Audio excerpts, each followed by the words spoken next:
চাৰিবলৈ কৰিছিলো গম ককা আমি যে সেই ধেনু চৰাই চৰাই ঘূৰি ফুৰিছিলো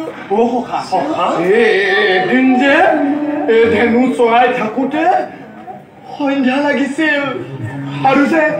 প্ৰচণ্ড বৃষ্টিপাত হৈছিল আৰু মোৰ দন্ত ধৰ্ষণ সৃষ্টি হৈছিল ককা আৰু যে তুমি ভয়তে বিভোৰ হৈ মোৰ এই কোলাত আশ্ৰয় লৈছিলা মোক যে তুমি শীতৰ পৰা বচাবলৈ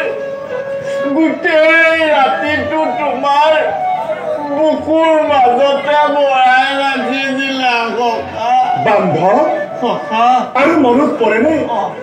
আমি যেতিয়া ধেনু চাৰিবলৈ যাওঁ তাৰ আগেয়ে যে গোপবালাসকলৰ ঘৰৰ পৰা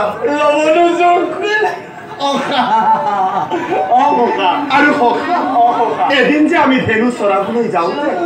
সকলোতে ভোকত কাতৰ হৈছিল কাৰোৰেই হাতত অন্ন নাছিল আৰু তুমি যে ককা গৃহৰ পৰা নিয়া অন্ন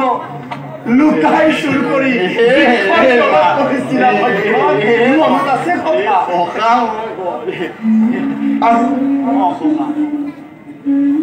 আৰু মনত আছেনে সখা কি সখা আমি যেনে ধেনু চাৰিবৰ বাবে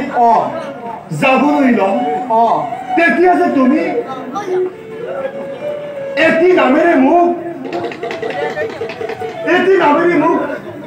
প্ৰতিদিনেই কৰিছিলা বাৰ আজি পুনৰ এবাৰ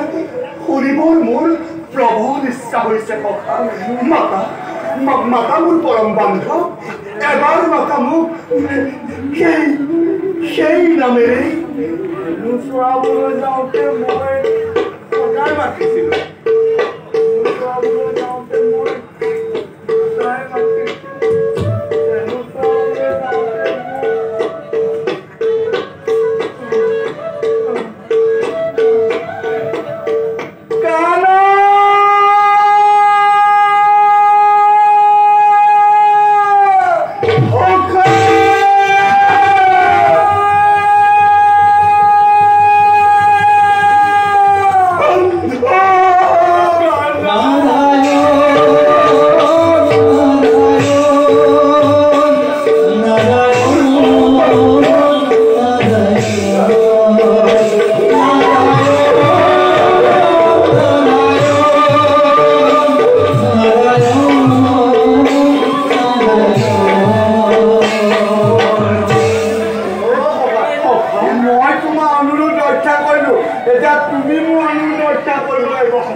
নিশ্চয় দিন প্ৰতিশ্ৰুতি তুমি যে চৰাবলৈ যাওঁতে সেই গছৰ ওপৰত উঠি লৈ তুমি যে বাংকি বজাইছিলা ককা মোক শুনিবলৈ বৰ মন গৈছে ককা এবাৰ বজোৱা ককা এবাৰ শুনিবলৈ বৰ ইচ্ছা আছে ককা এবাৰ বজোৱা ককা নিশ্চয় মোৰ পৰম বান্ধৱ তোমাৰ ইচ্ছাও মই কৰিম পুৰাব ককা সখা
তোমাক বুজা খাদ্য এই জগতত কাৰোৱেই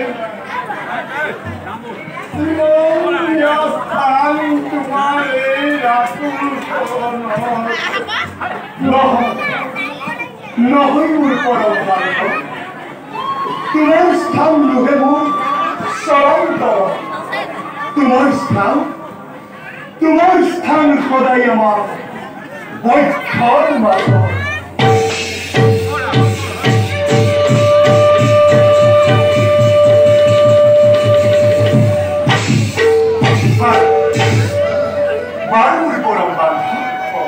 এবে বলা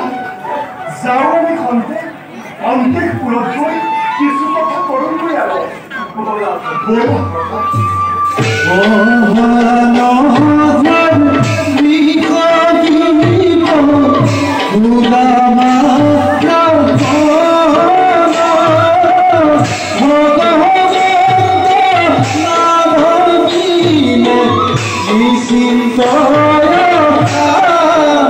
Oh